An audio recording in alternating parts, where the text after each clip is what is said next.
This is Arab Talk on KPOO 89.5 FM in San Francisco.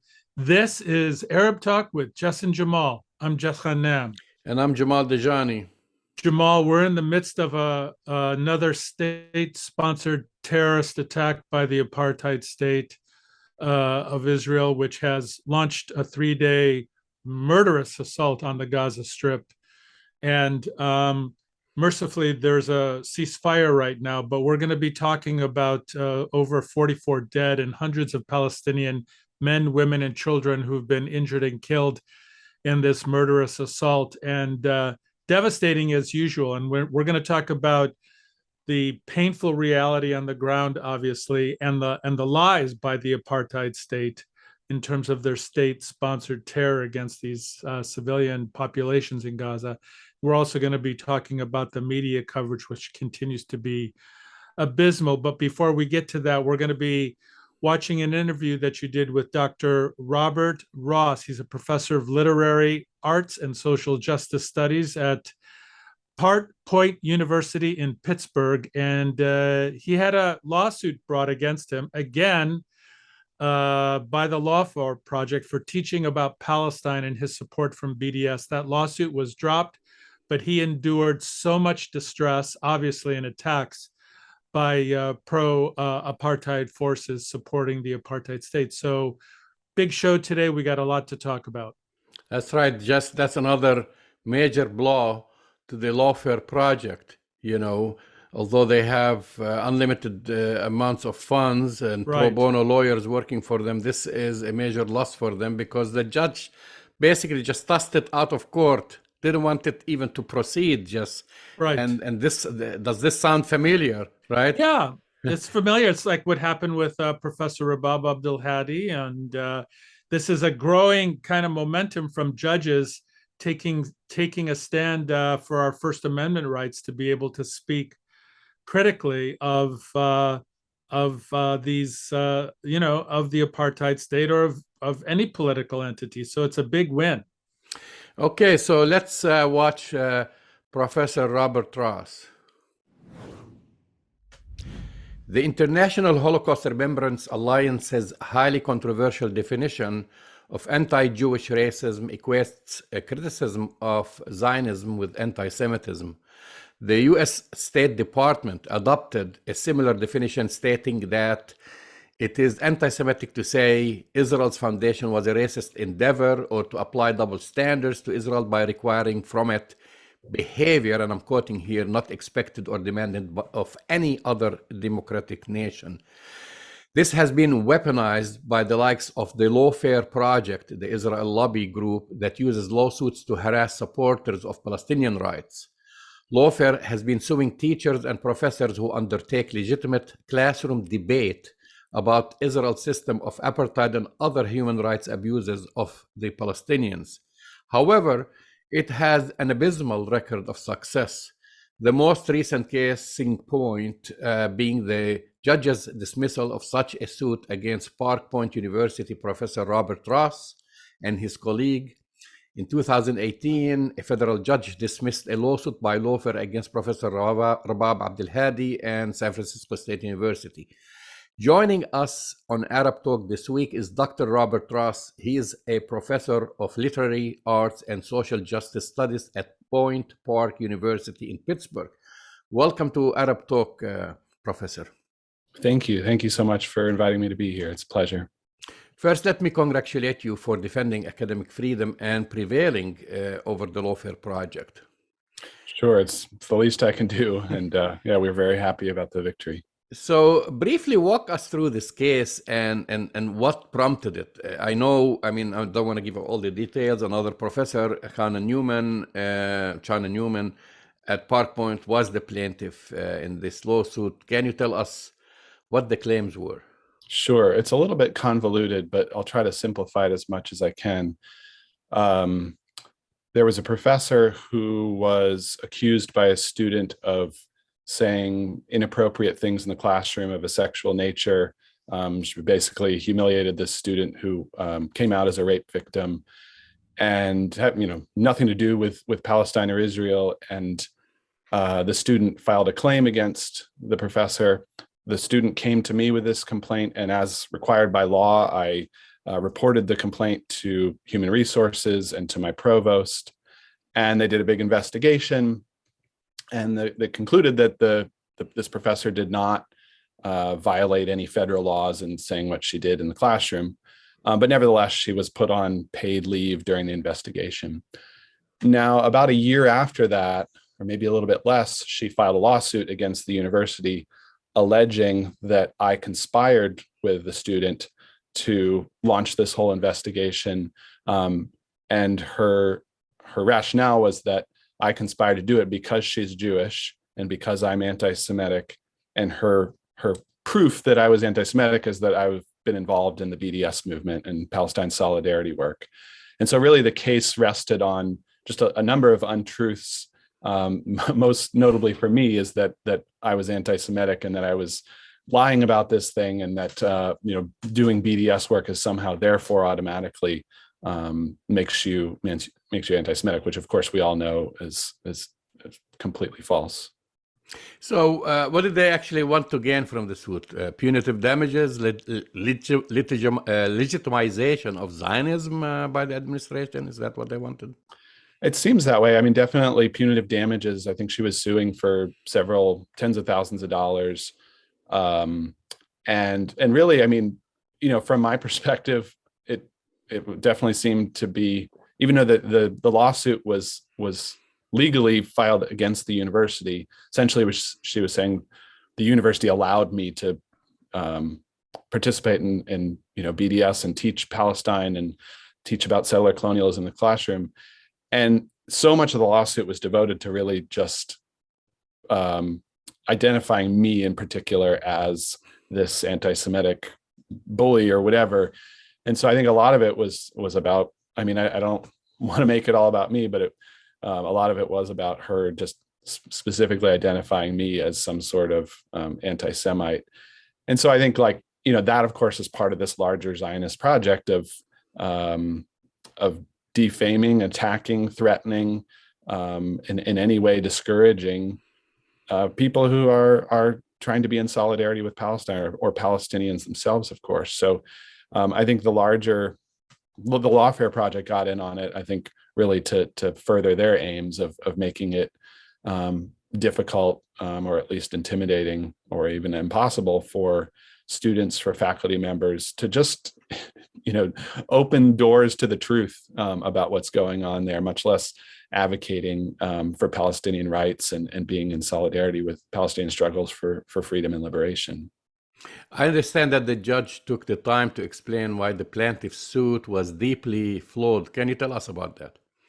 Yeah, I'm not a lawyer, so I can't give you a legal analysis, but I was really encouraged that the judge, he dismissed just about every part of the lawsuit that had anything to do with Palestine, with BDS, with me, with my colleagues. And he said essentially that there's absolutely nothing legally wrong with teaching about Palestine, teaching BDS, participating in BDS, advocating for Palestinian rights. He said, and he cited case law to support this. And this is a federal judge, who's no friend of Palestinians. He's not partisan in that sense, and he's not. I don't think we should hail him as a hero, but he was just pointing to the law, that the law of the land makes it clear that you can't punish someone for merely participating in boycott, divestment, sanction movements, or even taking a strong stance for Palestinian rights, liberation, return, and justice. So I was really encouraged. I mean, he had this long section in this 80-page dismissal specifically about BDS, including a long footnote that really said if he were not to dismiss this, and remember, this didn't even go to trial. This is he's saying this doesn't even have legitimacy to go to trial. And he said if he did not dismiss this, it would unfairly tip the scales and make it possible for people to do this sort of thing again, to basically illegalize simple support for Palestinian rights and the tactics that we use in solidarity to try to achieve them. Do you think your vindication and the judge's explanation set an important legal precedent in support of open discussion of Palestine and Israel in other academic forums? I sure hope so. I sure hope so. As someone who's not a lawyer, I don't know legally how that works. I've been told that it should set a legal precedent for opening the door for, or closing the door really, for these sorts of lawsuits to have any traction at all.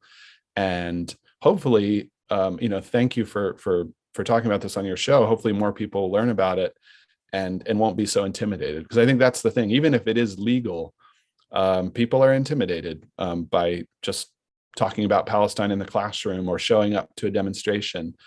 And that's really a shame. And I hope that this lawsuit, this dismissal rather of the lawsuit, opens the door for people to feel more comfortable, students, faculty, and other folks to really feel free to stand up and speak out without any fear of retribution. Sadly, we've seen the same situation at San Francisco State University. Then President of Point Park, Paul Hennigan, aligned with Lawfare and mischaracterized and denounced BDS in an open ad. We've seen something similar to this with former President of San Francisco State, Leslie Wong, and so forth. Did you have supporters rally, or did your supporters rally in your defense? Yeah, I don't know. I guess it depends how you define rally, but I definitely had a lot of support. I have a union, a faculty union, which I'm so grateful for. And when former President Paul Hennigan wrote that, it was an op-ed in the local Pittsburgh Jewish Chronicle. It was so bizarre because this other faculty member was suing the university, on these grounds that they allowed me to participate on this. And he is basically a defendant. His university that he's president of, he was a defendant of this lawsuit. And he's writing this op-ed that basically supported her claims, and he'd go to that length and he was very clear about it. I talked to him afterwards about it, and I think he might have even said this in the article, but he definitely said it to me that that members of the Jewish Federation of Pittsburgh met with him and asked him to basically say this, and he wrote this article. Wow. When he did write it, I got a lot of support from students, from colleagues. I had a former colleague who wrote a letter to the president, and I was really grateful for that. And of course, Palestine Legal was super helpful with me. Jewish Voice for Peace, the U.S. Campaign for Palestinian Rights, Friends of Sabeel North America, when Tarek Abouata was executive director. They all spoke up and reached out to the president to really condemn his letter. And we also have a local group here in Pittsburgh Palestine Solidarity Committee.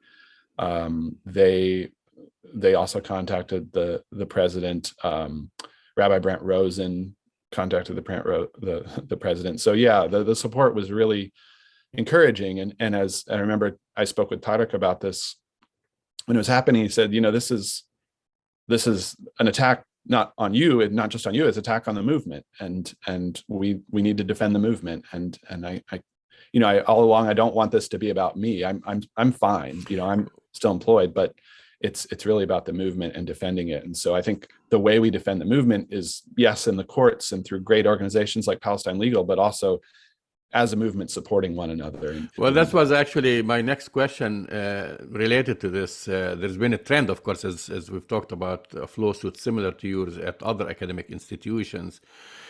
Do you think IHRA definition of anti-Jewish racism is being increasingly weaponized to muzzle discussions regarding Palestine? Was that the crux of this lawsuit? It sure seems like it. Or even if it's not cited directly, it's that sentiment of, this sort of equation of anti-Zionism with anti-Semitism. And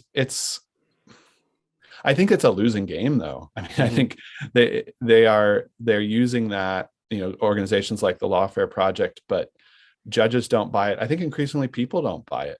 You know, ordinary folks who are not involved in this movement are, you know, they sort of, like, I had colleagues who really just didn't know much about Palestine or just weren't involved, but they read about the lawsuit and they said that seems really silly. Like that doesn't make any sense, that advocating for Palestinian rights, liberation, freedom and return is anti-Semitic. Like that doesn't add up. And so I think it's unfortunate that they're using that tactic, but I'm hopeful and confident that it's a losing tactic. Interestingly, one of the principal crafters of it, Kenneth Stern, himself disagrees with how this definition is being abused and warned the Biden administration not to adopt it. To your knowledge, is there an initiative to revoke it as antithetical to free speech? I mean, I think I know at the state level, or many states have these similar laws based on that definition, and there are efforts to revoke that. And, you know, even organizations like the ACLU are working on that. Palestine Legal certainly is involved in a lot of those court cases, and they're working on preventing that from happening. So I am encouraged that, you know, there are different local and state and national movements to really revoke that sort of claim. Professor Ross, tell us about the context of discussion of Palestine and Israel in your classes. What's its focus and what's so threatening about it? Good questions. I've taught a few classes that involve Israel-Palestine. I've taught a course a number of times called Political Geography of the Middle East. I'm a geographer by training. Mm-hmm. And we look at, we look across the whole region and the sort of relations between different nation states and groups within the region. We do focus a lot on Israel-Palestine. We start really in the 19th century and move to the present. It's not, I really I don't feel like my job in the classroom is to win students over or to convince them of one thing or another. I'm presenting perspectives, I'm opening doors, I'm opening windows and giving them information that they probably, many of them have never thought of before. And so, we look at what is settler colonialism? How does that work? How is Israel-Palestine related to these larger imperial projects in the region? What is Zionism? What does that mean for Jews? What does that mean for Palestinians? We look at the role of the oil economy in the larger Middle East, and so it's a class that we look at how borders were formed and how they're changing and who gets to be in which borders and who doesn't, and it's really I try to present it with as many voices as possible and as plain spokenly as possible. We have guest speakers come in at times, and students get really fired up. I mean, like anyone, if they learn the truth of Palestine, Israel, they get fired up, and many are like, why didn't I know this until now? I'm 20 years old and I've never known this. I taught another course that was specifically about Israel-Palestine called Israel-Palestine, the colonial present, ? I put the question mark there to keep it an open question. That I remember it was on Columbus Day of all days. I got into a big argument with a couple colleagues, including the colleague who filed this lawsuit, about whether that course should run at all. And I said, this is Columbus Day. We're living in a settler colonial state, and you're telling me I can't teach a class on settler colonialism. But the class ran. I thought it went really well. I thought students were able to connect settler colonialism in Palestine with settler colonialism here in the United States, as well in places like South Africa. And then I teach an intro to social justice studies, where we look at a number of different movements, mostly here in the United States, but we also look at international solidarity movements. We look historically at the anti-apartheid movement in South Africa, as well as the BDS movement internationally around Palestine.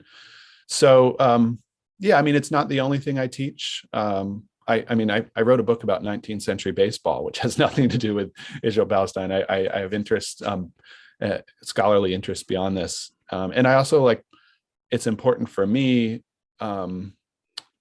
that I don't have that sort of tunnel vision and like only look at Palestine. We have to see the connections between different injustices and different movements. And so I try to reflect that in my teaching and in my research and writing.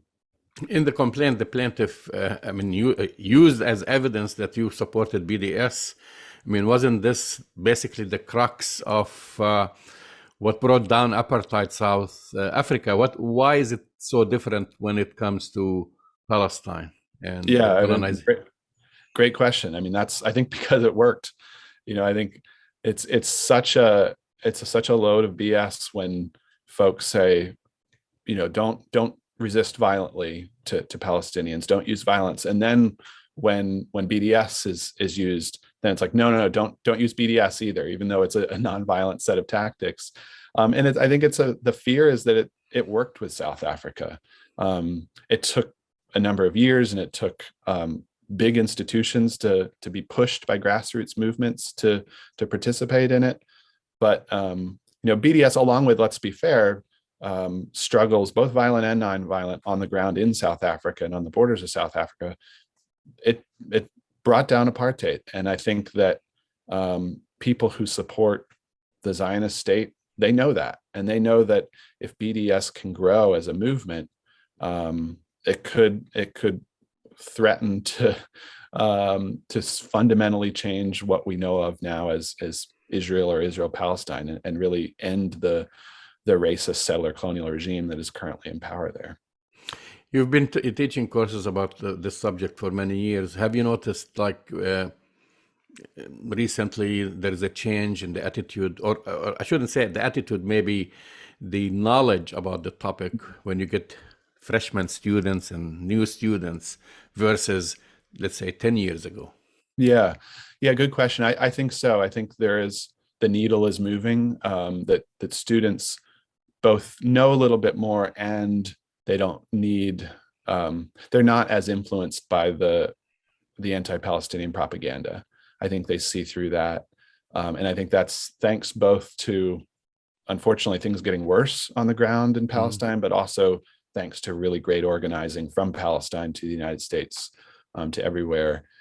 So yeah, I think students are, they're more open, and frankly, like the students at Point Park, I'm sure students everywhere are like this, but they're fantastic. They're so open-minded. They come into the classroom ready to learn. They're not from privileged backgrounds normally, and but they come very earnestly wanting to learn. And it's just been such a pleasure to work with students with that sort of attitude, with, they don't come in with a chip on their shoulder or with this necessarily an agenda. They come to learn. And I think, when people approach any subject, whether it's Palestine or Russia and Ukraine or immigration policies in the US or racism in the US, if you have that attitude of humbly opening your mind and your heart to learning, and good things are going to happen. And I've seen that. It's a really beautiful thing. What about your colleagues? Aside from their fear of basically getting attacked by Zionist organizations, do they realize that muzzling debate on Palestine is an attack on academic freedom in general, and basically the First Amendment? I mean, do they come, even if they don't have a stake in this, even they don't have even the knowledge about the current situation? I mean, what's their attitude about that? Yeah, I think they do recognize it as a threat to academic freedom. And this is, why I'm so grateful that we have a faculty union, and my union colleagues and union attorney right away, were like, just saw this as a potential threat to my academic freedom. It is a little bit convoluted in that I was on the same side as my administration in this lawsuit, because the colleague was suing the university because of what they allowed me to do. And so to be fair, the university legally was not trying to curtail my academic freedom, but for the president to say in this op-ed that he said something like, Point Park is no place for BDS, we're not going to allow that to happen. And immediately my union attorney and union unit chair were on the phone with me, and they were like, he can't do that. And we had a phone call with him right away, and basically we had him concede, like, no, I can't prevent you from speaking up or teaching in this way. You have the right to do that. So, I think faculty unions, they're not perfect, but they should ensure that sort of academic freedom. Dr. Robert Ross, thank you for joining us on Arab Talk. It's my pleasure. Thank you so much for the invitation. I really appreciate everything you're doing. That's the voice and the face of Professor Robert Ross, who recently had a complaint by Lawfare filed against him for speaking and teaching about Palestine and his support of the BDS. That complaint was thrown out summarily by the judge, Jamal, which is a very, very big deal, because they didn't even let it proceed. It was thrown out. It wasn't even being heard. And as you said in the intro, this is, a huge, huge win for the First Amendment, for our Constitution, and for people who wish to stand up and criticize the apartheid regime. It's another big deal. Unfortunately, it is a tactic. They'll continue on using it. We've cited several examples. We've had, of course, Dr. Rabab Abdel Hadi, and we've had people from Canada, and we spoke about the case of Dr. I think Miller in the UK, and so forth. It's a way of harassment and silencing basically critics of the apartheid regime of Israel. It's also conflating the criticism of Israel with anti-Semitism. They'll try all these tactics to see what sticks. Apparently nothing sticks. And it's really, they're all intended, and that's the thing. Just as when Palestinians and we'll talk about Gaza and shortly, try to defend themselves, then they get blamed for their own death and for their own injury. God forbid that resistance should be part of their lexicon, while the United States, the EU, Canada, and other countries support the Ukrainians, and we basically praise them for resisting Russia. But then the Palestinians are not supposed to have any form of resistance. When they use the peaceful manners through boycott, which is what worked to basically end the apartheid regime of South Africa, then they tell them also, oh, you cannot do that.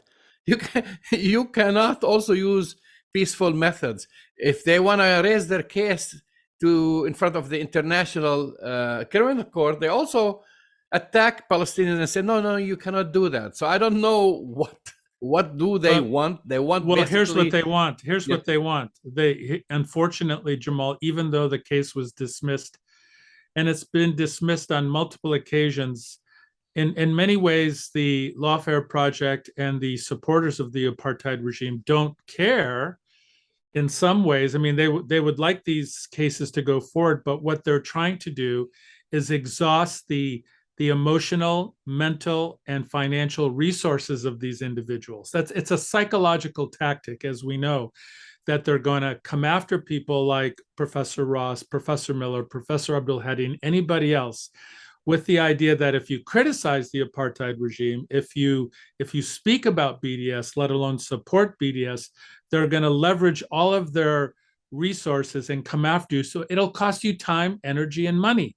And even if you want to talk about or teach about Palestine in historical context or any kind of context, also they want to basically silence you and muzzle you. Well, they're going to continue to waste money.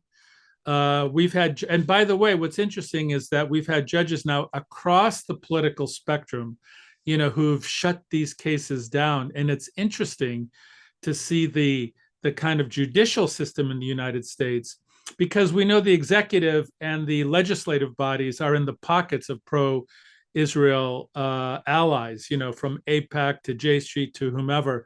But mercifully, thank goodness that some aspects of our judicial system, the judges are saying, hey, this is a First Amendment right. This is a ridiculous complaint that you're, putting forward, and they summarily dismiss it. I doubt it'll stop it, Jamal, but it's another big win for the First Amendment. Yeah, and I'm sure we're going to be talking about this again because these are ongoing cases. Right. And then you mentioned AIPAC, and we know even in American politics, of course, we've seen what AIPAC has done. Even campaigning against Democrats and Jewish politicians like Congressman Levine. Right. And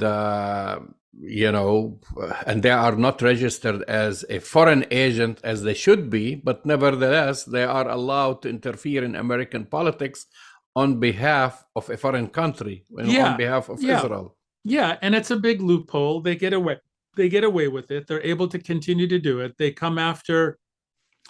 an equal opportunity antagonist. As you mentioned, they came after Representative Levine, kind of a Democrat in Michigan. And it didn't matter that he was a Democrat, didn't matter that he happens to be Jewish, it didn't matter that he has progressive politics. They came after him. And they're going to continue to come after individuals, unfortunately, with the upcoming midterm elections. We'll continue to follow that. But, Jamal, we have to talk about, obviously, what's happening in Gaza, because the apartheid state has kind of initiated this state-sponsored terrorist attack against innocent Palestinian civilians, men, women, and children. 44 have died, at least, hundreds injured. And the thing that I mean, there's so much to talk about, but the one piece that I want to hear your comment on is the apartheid regime's analysis. What they said was they thwarted what they thought was going to be an imminent attack.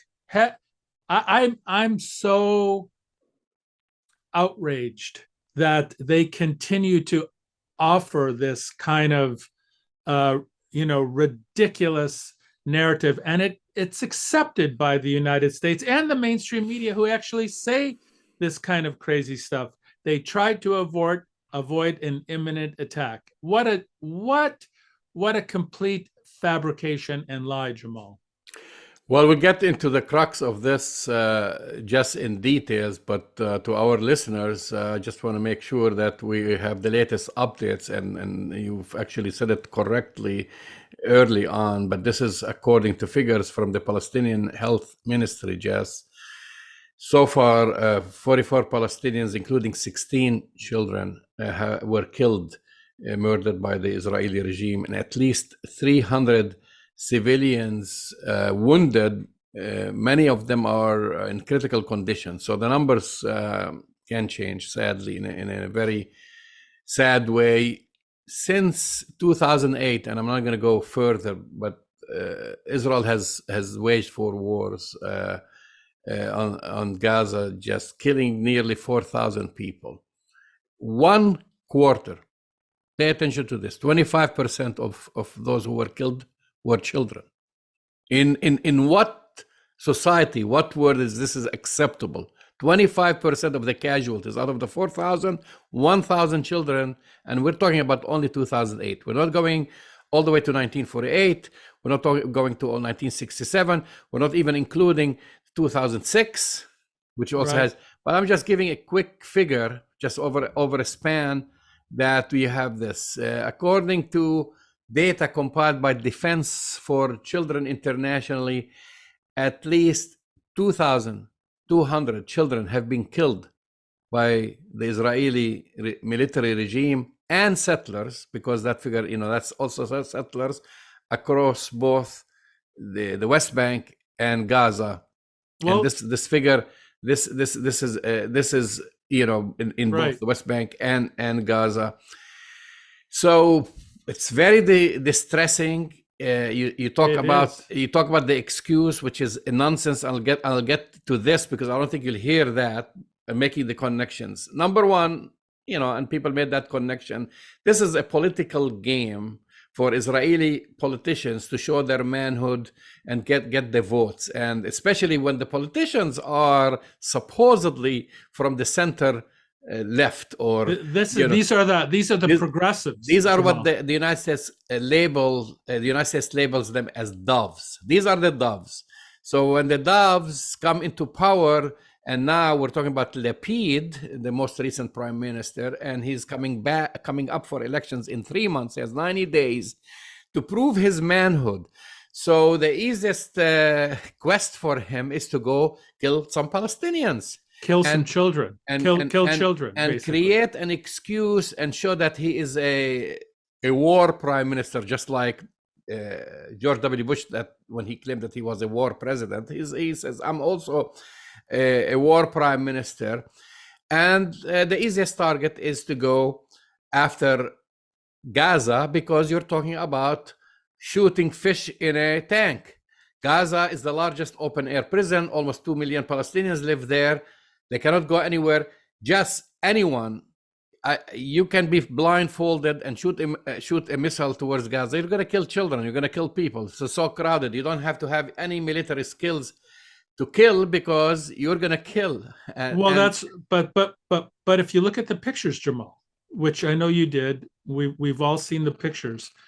The area that they dropped these multi-ton bombs into are in the middle of civilian neighborhoods. In the middle of civilian neighborhoods. The one picture that I found most distressing was a cratered hole with complete rubble surrounded by apartment buildings on all 4 sides, Jamal. So, you know, the so-called most moral army in the world, with the highest level of sophisticated weaponry, where they can precisely drop bombs. So this isn't a random attack of just firing a missile into Gaza, Jamal. This is a deliberate attempt to hit a particular neighborhood and a particular apartment building where it's known that men, women, and children and civilians live. And how is this not a war crime? How is this celebrated in the media when we are celebrating the fact that Ukraine is able to defend itself and Ukraine does these things? How is this celebrated in the media, Jamal? Just before I answer this, I want to go back to the second part of your question. Basically, you know, what prompted this, and I said earlier that this is political, but this is something else also. I think it's connected, and this is very important. This is connected with the preemptive strike on Ayman al-Zawahiri and killing Ayman al-Zawahiri. And people say, what are you talking about? You're talking about Afghanistan, you're calling about Al-Qaeda. This is the only 2 countries that basically give themselves the carte blanche to assassinate foes, whether they are terrorists, whether they are civilians, or they are on the terror list. Is basically, you're talking about the United States and Israel. The United States has a history, you know, of course, because under international law, you have to do everything possible to arrest these folks if they are terrorists and bring them into justice. I mean, you know, first, you just don't go willy-nilly and hit them with a missile. I mean, it happened in Yemen, as you know, and civilians were killed, children were killed in Yemen. No apology, no restitution, nothing. And so Israel is the other country that does the same thing. And knowing, you know, and again, I don't know and maybe we'll talk about it later in details about like what all of a sudden Ayman al-Zawahiri became an important asset. I mean, we haven't heard anything about Ayman al-Zawahiri or even Al-Qaeda for that matter. But all of a sudden now, with the popularity of Biden is sinking, there is nothing that he can do to repair his popularity economically. I don't know what else, politically. And so, yeah, that gives you a little bit of airtime, couple of days. The media talks about it and celebrate that. And not that we are shedding tears over Ayman al-Zawahiri, but the timing is very important. And then a few days later, Israel follows suit and targets a leader in the Islamic Jihad. Notice they didn't go after Hamas. And this is very important because the Islamic Jihad is a very small organization compared to Hamas. If they went after Hamas leadership, the war would be ongoing. You know, and then the response from Hamas will be bigger and louder and will continue and so forth. So they wanted to actually play this also simple game. We're going to show that also we are in control. We give ourselves the permission for this preemptive strike, concoct something that something was going to happen. I don't know where they come up with this. No, it's BS. It's BS. And so they go, in order to kill this one leader, they go, and now we have 16 children murdered. We have 350 civilians affected by this. We have families made homeless. As you know, when you destroy a building in Gaza, you are putting on the streets over 100 people on the street. At least. You know, and that's their livelihood, and they don't have they become homeless. And that's, Israel does that because it can do it, you know, with impunity. Every single time they get away with it. And you have the United States, and you have Canada, and you have the EU, who issue statements like saying, and I'm paraphrasing here, oh, we are sorry for the civilian or the innocent people loss of life, but we stand with Israel. That's always, and we stand with Israel has the right to defend itself. Palestinians don't have the right to defend themselves? Jess? Well, apparently not, Jamal. Apparently Palestinians don't have the right to defend themselves. And just to call out the apartheid state's kind of complete fabrications and lies, if they knew where this guy was, as you said before, under international law, you would go in and arrest him or get him and bring him through their fake military justice system. But they chose not to, Jamal. They chose not to. If they knew that this was an imminent attack and they knew they obviously knew where he was because that's where they dropped the bomb, why didn't they just go and arrest him? They have the means, they have the capability, but I think you're right. You know, they want to prove because they have no manhood, they have to do these things to prove that maybe they have some kind of manhood. This is complete state-sponsored terror, Jamal. And I just want to add a little bit to what you said. This is connected to Ayman al-Zawahiri, absolutely. But it's also connected to everything that's happening between China and Taiwan and Russia and Ukraine and the economic difficulties happening globally right now. It's the typical apartheid regime ploy that when everybody is, you know, the news cycle is going somewhere else, they use it as an opportunity. I did want to get your kind of comment on one thing, Jamal, which I found very interesting. Correct me if I'm wrong, this ceasefire occurred within 3 days. When was the last time the Israeli military, the apartheid regime, agreed to a ceasefire after only 3 days? That's kind of a record, isn't it?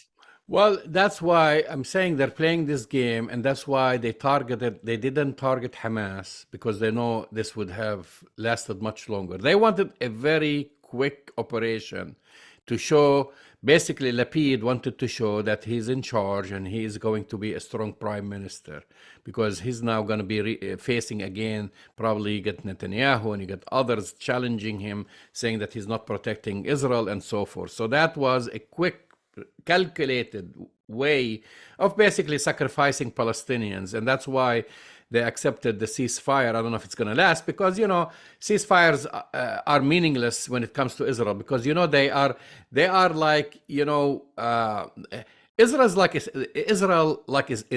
a serial killer.